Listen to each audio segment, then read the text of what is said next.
Hi, Trevor here, reflecting on life through music. Thank you for stopping by.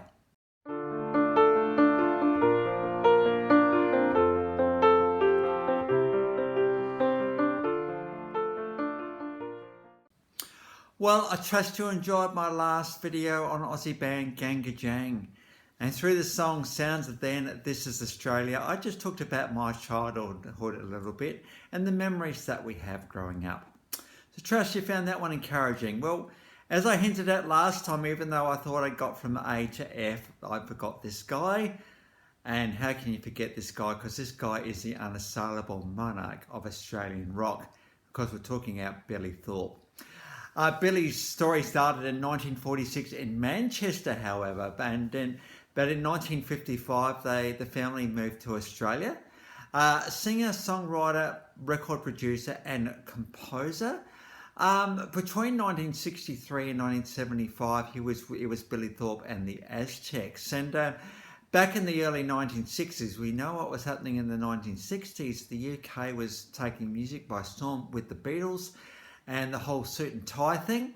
Well, that gradually evolved, and Billy Thorpe and the Aztecs certainly were that at the start, but they evolved into a bit more of a blues rock outfit in the 1970s. So these guys were around for about 12 years. They started their career in Melbourne, but they found more success in Sydney. They had 6 studio albums, 4 live albums, 7 compilation albums, and 22 singles. Well, 12 years is a long time to be with a band, and Billy, being the incredible, compulsive and electric sort of performer this guy is, he would sort of have a bit of a solo career, and he thought, well, I need to kind of see what the world's got to offer. So he spent the next 19 years, 76 to 95, in the United States as a solo career. One of the significant things he did over there was write a space opera, Children of the Sun, and that charted quite well in the charts over there.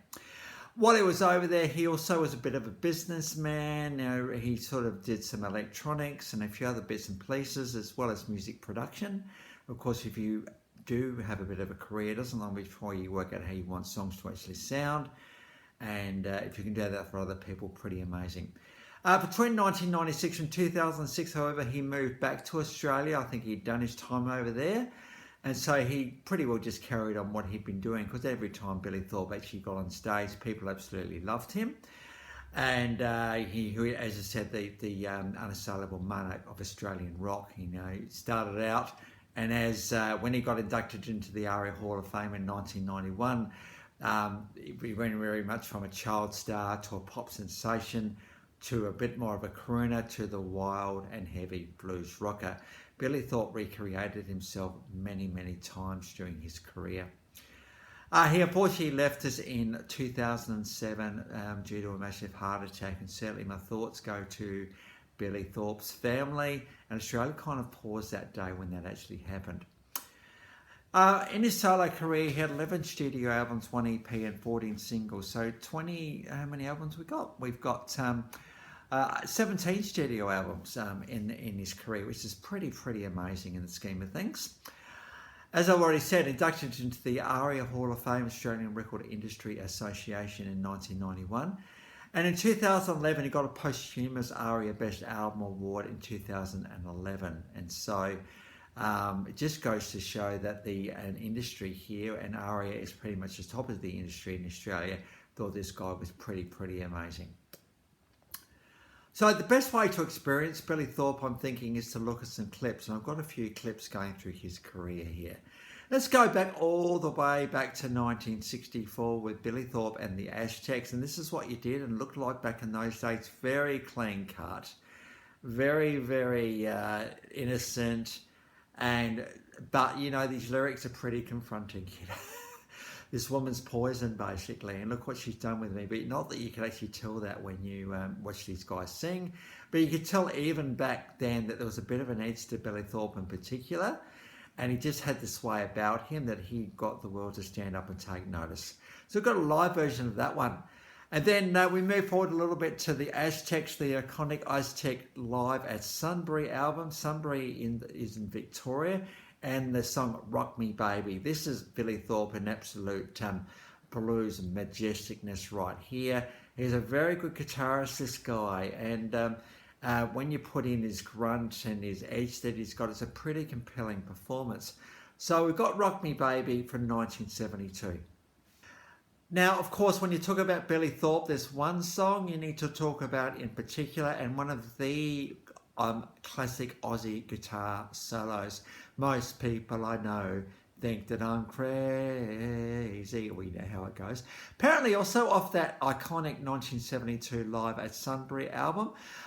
This is the song that you want to hear when you go and see Billy Thorpe, as you did back then, and you want to hear this lead guitar solo that happens in the middle. Billy Thorpe was very, very precious about this guitar solo, and he would ensure that everything was just right for him to get it out.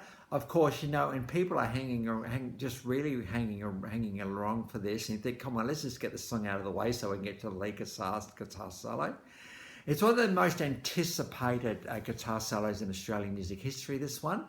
And Billy Thorpe's just the guy to do it. When you put in there this fairly mild-mannered, relaxed kind of song, then you put in this absolutely grunty lead guitar solo in the middle, it absolutely brings you along for the ride. I think, just thinking about it, you know, the song is pretty sedate, but then when we get to the lead guitar solo, that's when it gets to the crazy bit. And I think isn't it great to know that there's many aspects to our personalities? We've got the mild-mannered working sort of thing, and then we got the letting our hair down type of thing. Now, I'm not very good at doing that. I'm still learning how to do that a little bit.